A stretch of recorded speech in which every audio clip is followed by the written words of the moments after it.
Doy la más cordial bienvenida a nuestro primer invitado del día. El programa tiene el honor de contar con una personalidad, con una larga trayectoria trabajando con personas mayores, pero además este trabajo ha sido acompañado de un gran compromiso para garantizar el bienestar de las personas mayores. Así que yo le agradezco muchísimo al doctor Diego Bernardini que esté con nosotros esta mañana. Diego, ¿cómo estás? Buen día. ¿Qué tal, Pati? Buenos días. Un gusto enorme. Uy, Muchas gracias por el interés.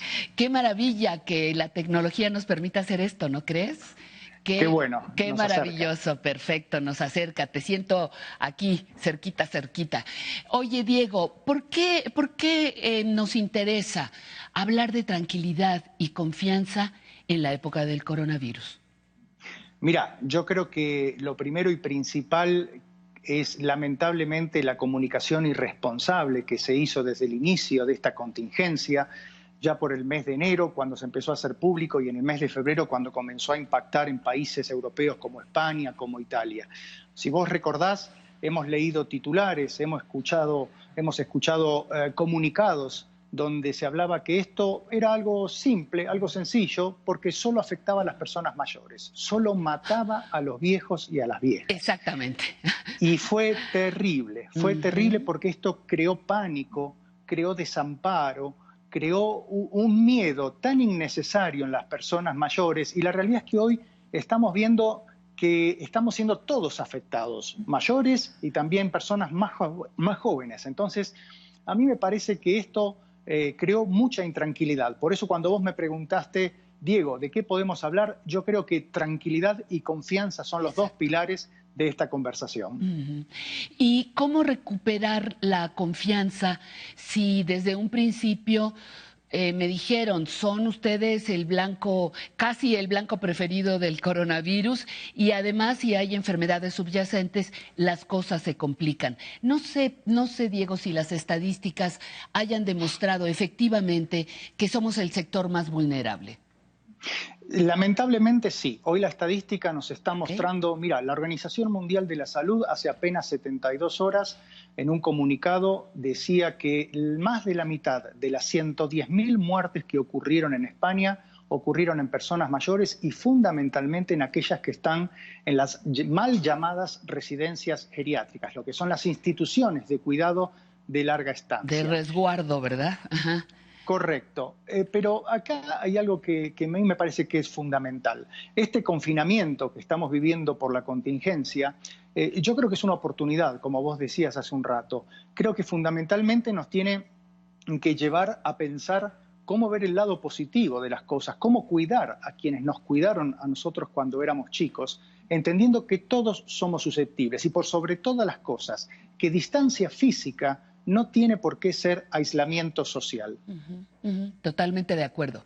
¿Cómo puedo franquear, brincar esa distancia física? Fíjate, no nos dejan, bueno, no es que no nos dejen, no está permitido tocarnos, besarnos. Yo no sé cómo son en tu país, Diego, pero aquí somos muy tocadores, muy de la espalda, la mano, el abrazo. Esa es una parte porque se cree que a las personas mayores no les interesa el contacto físico, y creo que es una parte importantísima de nuestro bienestar. Bueno, vos lo estás diciendo, gran parte de las medidas de política pública, de cuidado que se están tomando en este sentido, se están tomando muchas veces fuera de foco, porque se cree en este tipo de cuestiones que están basadas, como bien vos lo sabés y lo remarcás en cada programa, en estereotipos, en un edadismo que no se corresponde con la realidad.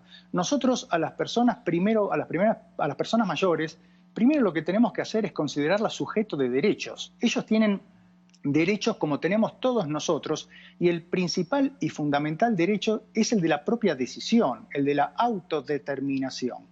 Entonces, primero me parece que para llevar tranquilidad tenemos que escucharlos, tenemos que dialogar con ellos, tenemos que escuchar el silencio de lo que implica la posibilidad que nos cuenten sus preocupaciones, su desamparo, sus miedos.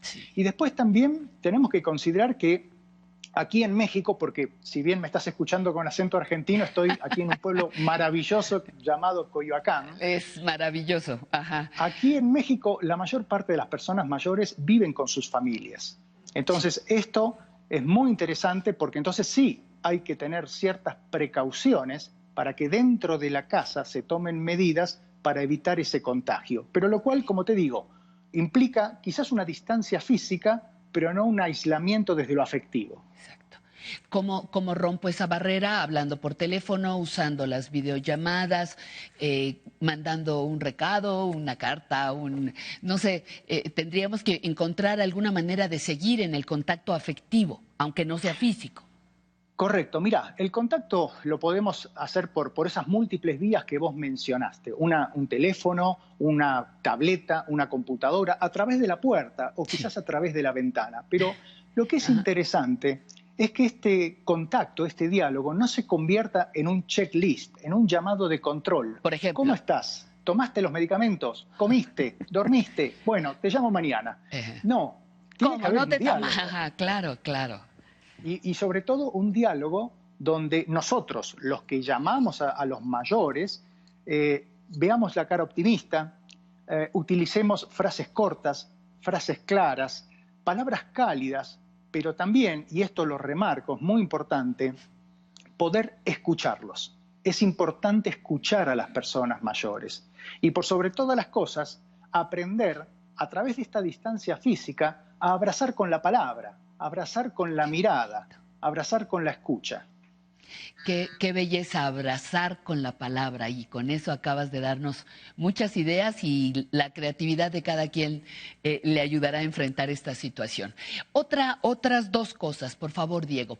Uno, qué paradójico resulta que después de que la ciencia, las vacunas, la medicina, el buen trato, el trabajo me permite vivir más años, hoy resulta que alguien puede decidir si recibo o no un respirador en todo el mundo, no solamente en México. Pasó en Italia, pasó en España, pasó aquí. Por un lado, estoy viviendo más tiempo, pero pareciera que no se sabe qué hacer con esa sobrevida. Y la segunda parte que no quiero que se nos vaya. Tenemos derechos, Diego. Derecho a la vida, derecho a la salud, derecho a la tranquilidad y a la confianza, como hoy hablamos. Pati, nosotros los médicos convivimos con la incertidumbre en tiempos de pandemia y en tiempos de no pandemia. Sí. Decidimos muchas veces y permanentemente en base a la experiencia, a la evidencia, pero por sobre todas las cosas a los principios humanos, a la bioética que nos caracteriza. La realidad es esa. Hoy se están tomando decisiones desesperadas muchas veces y por eso es muy importante que nos quedemos en casa, que estemos guardados, porque si alguna vez llegamos a un hospital, ojalá que ese hospital no tenga una cola de 3, 4, 5 personas esperando por lo mismo que nosotros. Yo creo que acá es muy importante ver cómo se considera, y vuelvo con esto que vos también mencionaste, que es la persona como sujeto de derecho. La persona mayor tiene el mismo derecho a ser atendida por un sistema nacional, por un servicio de salud como cualquier otra persona. Y te pongo un ejemplo. ¿Qué diferencia hay entre una persona de 70 años que tiene un proyecto de vida, que sabe cómo utilizar su tiempo, que puede aportar quizás con un joven de 20 años que 6, 7 meses o un año después sale alcoholizado en un auto, tiene un accidente y tiene la desgracia de matarse? Entonces, cuando nosotros evaluamos el costo-beneficio y la toma de decisión, la edad, porque estamos hablando de la edad como un indicador, como un dato duro, hoy no refleja lo que es la realidad de esta nueva longevidad que están viviendo las personas mayores. Y yo invito, los médicos, vos fíjate, hemos prestado, por llamarlo así, a la población las mascarillas de protección, algo que nosotros utilizamos en los hospitales. Los médicos de familia tenemos un elemento que nos caracteriza y que yo invito y se los presto a quienes nos están escuchando, principalmente la familia, que es el emocionoscopio, que es lo que nos permite ver las emociones de las personas mayores. Los invito a que lo empiecen a usar, porque cuando uno más lo usa, más afina ese ojo clínico, esa capacidad de detectar lo que siente el mayor que está cerca nuestro. Y seguramente va a ayudar. ¿Dónde lo consigo ese emocionómetro? Porque me dices que me lo compartes, pero me has dado solamente una pista. Por ejemplo, preguntarle cómo estás, pero escuchar la respuesta, escuchar a mi persona adulta mayor. ¿Qué otras cosas debo tomar en cuenta? Diego, ayúdanos, por favor. Mira, tenemos que tomar en cuenta que es fundamental, realmente esto ya lo han escuchado todos, pero es fundamental mantener la distancia, mantener el aislamiento, pero también mantener rutinas, y rutina que no suene como una palabra aburrida, monótona. Cuando hablamos de rutina hablamos de una agenda de actividad. Es importante que mantengamos los horarios. El confinamiento no solo afecta a las personas mayores, estamos siendo todos afectados. A todos nos está cambiando el humor, tenemos días buenos, días menos buenos, pero en el caso de las personas mayores, porque muchas de ellas tienen una prescripción de medicamentos, es importante mantener los horarios de descanso, los horarios de alimentación, los horarios de actividad física. Sabemos que no se puede salir o que no es recomendable salir a la calle, pero sabemos que también se pueden hacer movimientos, caminata suave, flexiones, actividad dentro de la casa.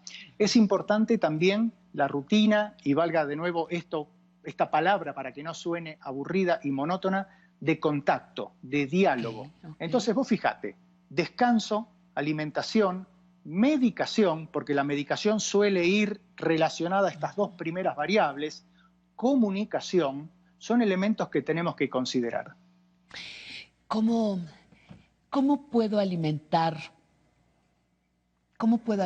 mi esperanza para que yo salga viva de aquí, de este momento, de esta crisis, yo persona?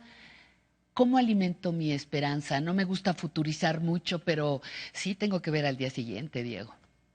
Yo creo que esto nos va a modificar, nos está cambiando. Yo creo que para el mundo la pandemia es lo que fue para Estados Unidos el 11 de septiembre.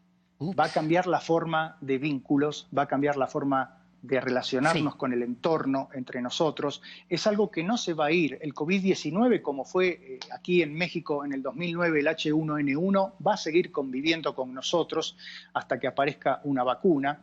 Yo te diría que el 2020 ya está, entre comillas, quemado, en el sentido de que está, digamos, no vamos a volver a la normalidad que conocíamos antes, y que seguramente esto también nos va a afectar en el 2021. Pero la realidad, el mensaje esperanzador, es que no vamos a vivir el resto de nuestras vidas en confinamiento.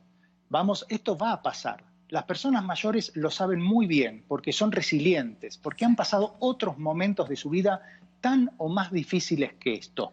Y lo que es importante es, como dicen en China, donde la palabra crisis se escribe de la misma forma que oportunidad. Entonces, yo invito a que utilicemos este tiempo como una oportunidad para crecer nosotros mismos, para hacer un viaje hacia nuestro interior. Vos me preguntabas, ¿dónde se compra? ¿Dónde está el emocionoscopio? Lo tenemos todos en el corazón, lo tenemos todos en el corazón, y con eso tenemos que empezar a hablar. Me encanta. A veces no nos damos cuenta justamente por no poder viajar a nuestro interior, no nos damos cuenta de todas las herramientas que podemos desarrollar.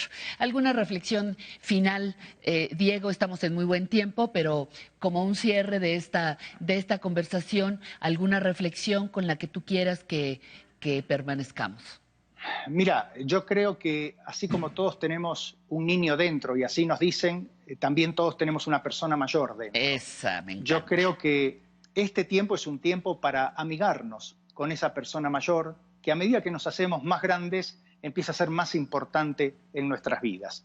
Por otro lado, realmente, mira, vos sabés que con un grupo de colegas de América Latina, de España y de Portugal iniciamos una campaña de comunicación responsable, a la cual, por supuesto, vos sos parte y estás invitada. Gracias. Yo quiero agradecerte. Hoy, justamente esta mañana, hablaba con un amigo en común, Francisco Lavarría, en Madrid. En Madrid. Y realmente queremos agradecerte porque vos sos un ejemplo de comunicación responsable. Muchas gracias. Realmente a veces cuesta mucho volver a levantar mensajes que lamentablemente por falta de conocimiento salen de colegas comunicadores que con la mejor intención a veces no se dan cuenta que se provoca, como se suele decir, un daño colateral. Así que mi agradecimiento por poder compartir este diálogo con vos, agradecerte lo que estás haciendo y por supuesto quedar a disposición para lo que se necesite. Pues yo creo que Ambos, tú y yo también, y Olavarría desde Madrid, agradeceremos también la oportunidad que Canal 11, el Instituto Politécnico Nacional, la Secretaría de Educación Pública nos brindan para poder atender a este sector tan entrañable que son las personas mayores de nuestros países, porque fíjate que ahorita ya nos hermanamos tres, ¿verdad? España, Sí. Argentina y México. Un abrazo cariñoso, doctor Bernardini, mi agradecimiento a nombre de todo nuestro equipo de producción y nos vamos a abrazar para celebrar la vida muy pronto. Muchísimas gracias por tu presencia. A vos, Pati, un gusto enorme y nos abrazamos con las palabras y con las miradas. Y con las Hasta pronto. palabras, claro que sí. Muchísimas gracias. Pues ahí está esta valiosísima aportación del doctor Diego Bernardini, que tiene ya mucho tiempo, muchos años trabajando justamente con